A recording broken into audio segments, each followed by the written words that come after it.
With a shingle, there's no reasonable expectations for them to last past 20. I'm drawn to where everyone says is the most competitive.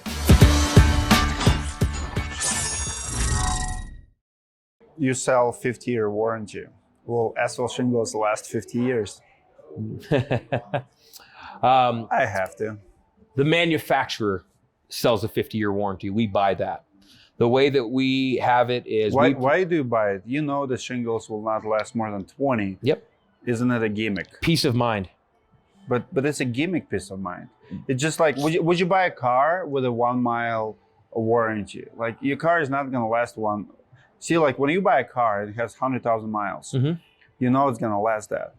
But if... Do you know it's going to last that? Yeah. Because I own a lot of cars that, I have cars with 300,000 miles. So we have experience with seeing it. So there's reasonable expectations of the product. You buy a car, you can at least get 100,000 miles. If it has problems, you throw keys at dealer, he's going to take care of it. With a shingle, there's no reasonable expectations for them to last past 20. Life expectancy is 15, 18. Mm-hmm. That's what, in my opinion, makes it a gimmicky warranty, because when it used to be 25, 30, that was reasonable. Right. And, for the metal, it's reasonable, 50. Mm-hmm. And I know how the warranty is written. They're written by lawyers, essentially. Yep. But they're so disconnected from real life that most roofers, most sales guys even hate to sell them. Guys like me are going to keep calling them out, because I vote and I think, and comment below, guys, what you think. I think all manufacturers of asphalt shingles should go back to 30-year warranty, mm-hmm. which is a great warranty. 30 years is not bad. Agreed. Everybody, like, if I get 30 years and it's true 30 years or 25 or 20, I will be happy, I'll pay. But don't sell me 50, mm-hmm. because now I feel like it's, I almost feel like, those annoying marketers, like, you want to buy extended car warranty? Yep. Like, get the heck out of it. Yep. That's what's happening. So what I just heard is that, that when you get to 100 miles an hour on a vehicle, that you can go to your dealership and you can throw them the keys and they'll take care of everything, mm-hmm. because you have a warranty on it. Mm-hmm. So I think that we are only as good as our manufacturers. Our manufacturers are pushing their warranties.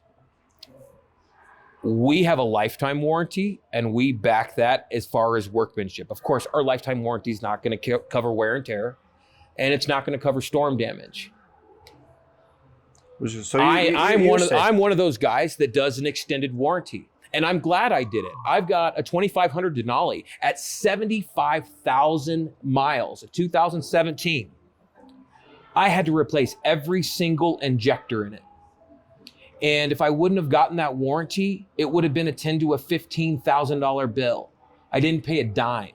No, I love it. Like, I'm not hating on warranties. I'm just, it's a reasonable expectation. So right. It's a marketing promise. Yep. I think for me, big time, it's important. One thing that we preach a lot is making sure your customer has peace of mind, and knowing that they are getting a warranty, and then also being backed by a multi-billion-dollar company. If something was to happen to us, if we were to fall off the end of the world, if COVID 3700 comes in and something happens to us, because not that roofing companies go out of business ever, but they're going to want a peace of mind to know that, hey, this company went out of business in 3 years, and hey, I still have a warranty. Even if it's only good for 10 years, even if it's prorated after 10 years, I'm backed by a multi-billion-dollar company. That we don't see manufacturers going out of business as much as roofers.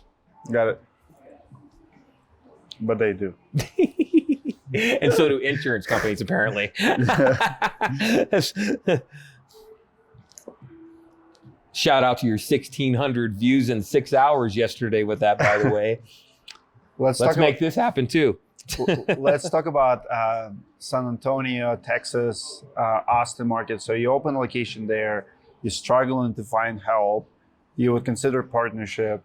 Talk to me about running, like, why did you open in Texas, and what's your goals, and what are you willing to do, and why Texas? I'm from Dallas. There was a part of me that I'm drawn to where everyone says is the most competitive, where they say Florida is the hardest area to do a roof. I'm drawn to that shit. I'm like, okay, After Texas, my next place is Florida because it's a challenge. I think a lot of it's the learning experience. I have learned a tremendous amount from it over the last 8 months that we've been open down there. And I think the biggest difference is the drive in the people. In Colorado, I feel like salesmen are lazy as shit. I think that everybody expects a 10-50-50 split. Watched your video, explains it very well. I think it's the dumbest thing in the world.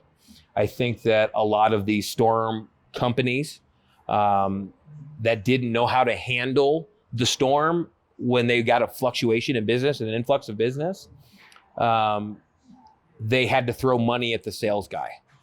And now those companies, and I'm vouching, I can see it here in Colorado, they're struggling to keep their doors open. And we're tripling our revenue every year. Mm-hmm. Texas. I'm looking for somebody that knows the market. I'm looking for somebody that wants to take their value. When you say you're looking for someone, you've been in bad partnership before, but you're willing to try again? Absolutely. Yeah. It's amazing how much you learn from a bad experience, like we've been talking about half this video. I can sit here and live in fear and be scared, but I have a vision for this company.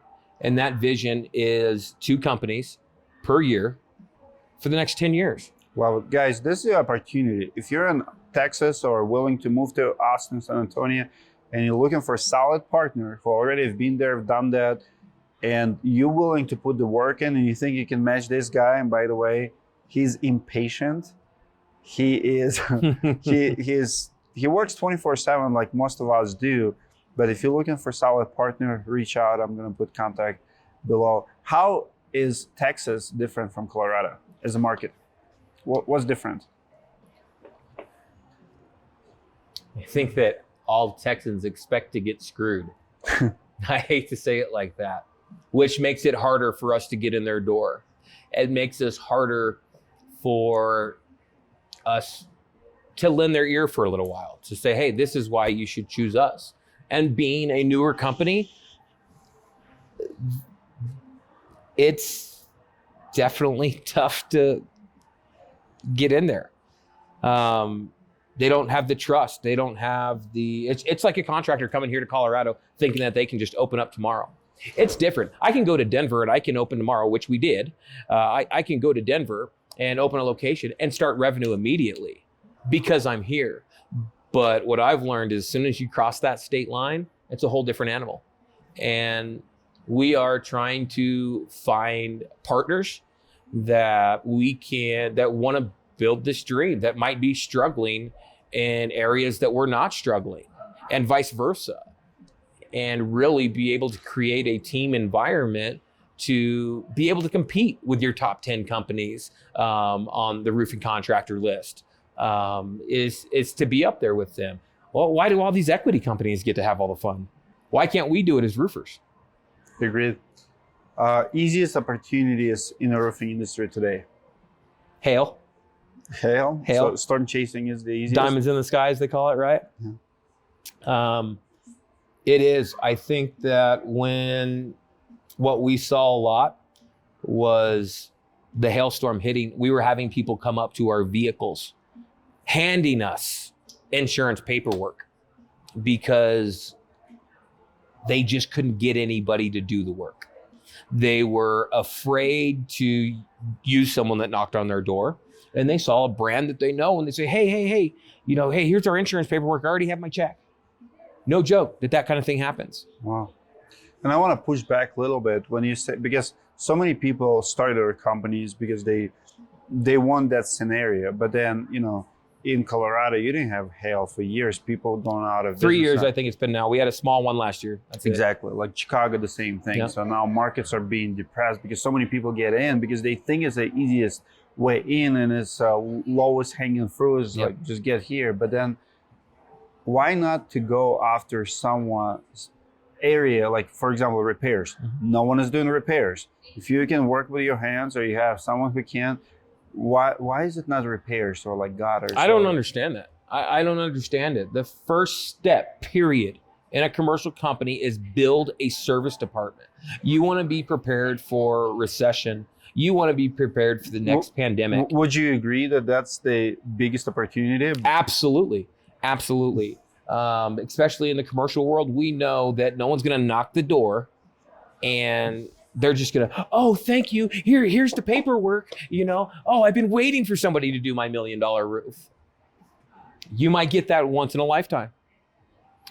But if you're already with them, there is a project here in town.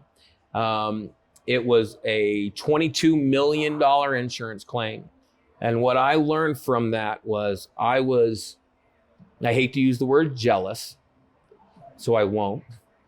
I learned a lot from it. I learned, how do I get in their face? How do I make sure that I have how do I separate myself from everybody else? And for us, that's through our RAM program, our roof asset management program. Shout out to Ryan Groff. We're platinum members with them. It's not a cheap investment, but it helps me teach my service techs, my service managers, my managers. Everybody learns from everything on how to build a foundation. I'm going to put Ryan Groth interview on Roofing Insights below with his information. #not sponsored. Thank you, Ryan, for your investment here.